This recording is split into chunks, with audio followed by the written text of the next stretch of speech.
Senior লোকের সাথে একটু সম্মান দিয়ে কথা বলতে হয়, তার কথা শুনতে পারবি না? আরে সে তোর বস, তার সাথে ঝগড়া বাঁধাইলে হবে না তো। কি কাকা বলেন? বাবা আমি কটা সাহায্য চাই বাবা। আরে কাকা দেখতেছেন না এখানে কথা কইতাছি, আপনি অন্যখানে যান। আরে কাকা, আপনি তো কাজ করে খাইতে পারেন, আপনি তো সুস্থ একজন মানুষ, আপনি ভিক্ষা কেন করেন?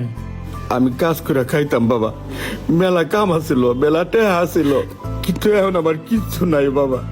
পদ্মার ভাঙ্গনে বাড়িঘর সব নিয়ে গেছে গা।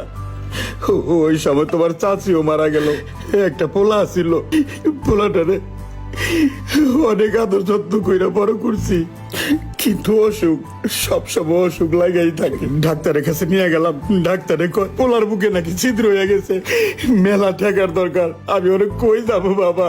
দেখ কত সুন্দর করে কান্না করতেছে, কত সুন্দর করে অভিনয় জানে। আরে থাম কাকা, দাঁড়ান। মানুষ কতটা অসহায় হলে এরকম ভাবে কান্না করে, এইটুকুই দিতে পারলাম চাচা, মনে কিছু করেন না, সমর্থ থাকলে আরো দিতাম। কাকা দুনিয়ার কিছু মানুষ খুব অসহায়, আল্লাহ কখন কার ভাগ্যে কি লিখে রাখছে এটা কেউই জানে না, সবই ভাগ্যের খেলা। 5 ওয়াক্ত নামাজ পড়েন, ইনশাল্লাহ সব ঠিক হয়ে যাবে। সারাটা দিন ঘুইরা এই 110 টাকা পাইলাম, আর তুমি একলাই 100 টাকা দিচ্ছ। আল্লাহ আল্লাহ বাবাটারে ভালো রাখো আল্লাহ।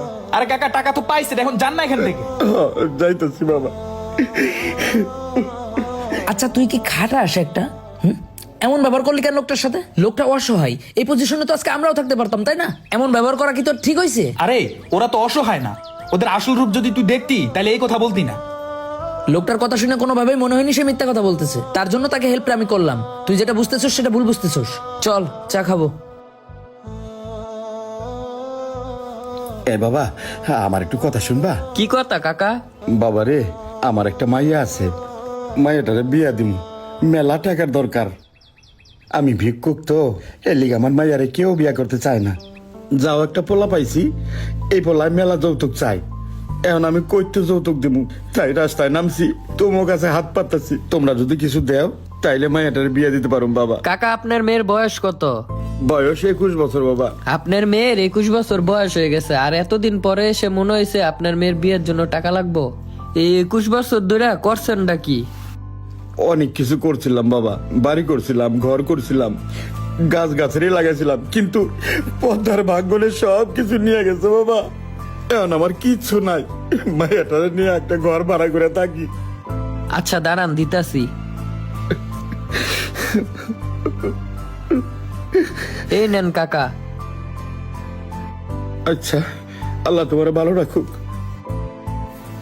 লোকটা এত দুঃখের কথা শোনাইলো তোরে, তুই মাত্র 60 টাকা দিলি?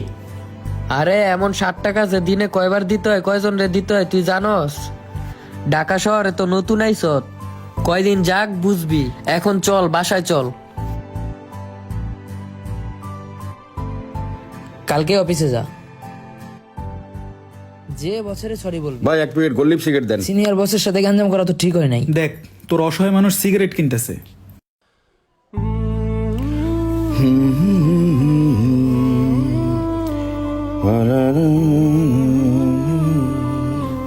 এই অসহায় মানুষটার 1 প্যাকেট সিগারেট কেনার পেছনে তোর কিন্তু অবদান আছে। কাপটা ধর। ভালো থেকে আকাশের ঠিকানায় চিঠি লিখাও। এই কাকা দাঁড়ান, একটু দাঁড়ান, আপনার সাথে আমার কিছু কথা আছে। চিনতে পারছেন আমারে? আরে চিনেন নাই? এই যে কিছুক্ষণ আগে যে আপনাকে 100 টাকা সাহায্য করলাম আমি, সিগারেট লুকায়েন না, আমি দেখছি। আপনি যে দোকান থেকে সিগারেট কিনছেন ওই দোকানের সামনেই আমি ছিলাম। কত নিচে 1 প্যাকেট সিগারেট? 260 টাকা। 260 টাকা দিয়ে আপনি সিগারেট কিনছেন 1 প্যাকেট? আপনি আমাকে কিছুক্ষণ আগে কত অসহায়ত্বের গল্প শোনাইছেন। আপনার পোলার হাটে ছিদ্র, পদ্মার ভাঙনে আপনার বাড়ি ভাঙা নিয়ে গেছে। আপনার কথা শুনে অন্তরটা আমার কান্দে গেছিল কাকা। আমার বন্ধু বলতেছিল যে আপনি অভিনয় করতেছেন, আপনি ভণ্ড। আমি বিশ্বাস করি নাই। আমি বলছি যে এমন ভাবে যে মানুষটা কাঁদতে পারে, যে মানুষটা চোখ দিয়ে পানি বেরোয় সাহায্য চাওয়ার সময়, সেই মানুষটা মিথ্যা কথা বলতে পারে না। কিন্তু আপনি তো আমাকে মিথ্যা কথাই বলছেন, সে প্রমাণ পাইলাম। আপনি তো আসলেই একজন ভণ্ড। এই জন্যই তো সত্যিকারের অসহায় মানুষ সাহায্য পায় না। আজকে আপনি আমার কাছে যে মিথ্যা কথা বইলা ভণ্ডামি কইরা যে সাহায্য নিলেন, আমি কি কালকে থেকে কোনো ভিক্ষুককে সাহায্য করব না? এমনও তো হতে পারে অসহায় মানুষ, সত্যিকারে ভিক্ষুক মানুষ, সত্যিকারে দরিদ্র মানুষ মানুষের কাছে সাহায্যের হাত বাড়াইতেছে। তখন মানুষ কি সাহায্য করবে? করবে না।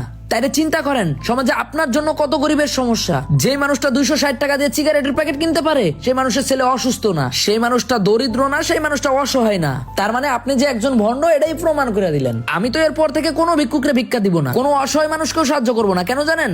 কারণ আমি আপনার মুখোশটা খুব কাছ থেকে দেখছি। যাই হোক, যদি পারেন নিজেরে বদলাই নিয়েন, নিজেকে পরিবর্তন করেন।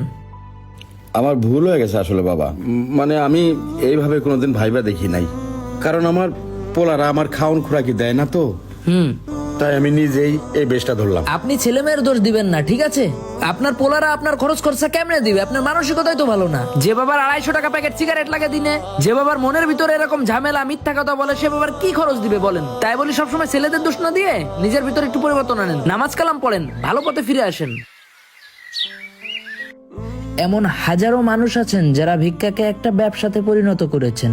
বর্তমান রাস্তাঘাটে অনেক মানুষ ঘুরে বেড়ান যারা আবেগী কথা বলে এবং প্রিয়জন অসুস্থ এই নাম করে মানুষের কাছে সাহায্যের হাত বাড়িয়ে দিচ্ছে এবং হাতিয়ে নিচ্ছে মানুষের কষ্টে অর্জিত টাকা পয়সা।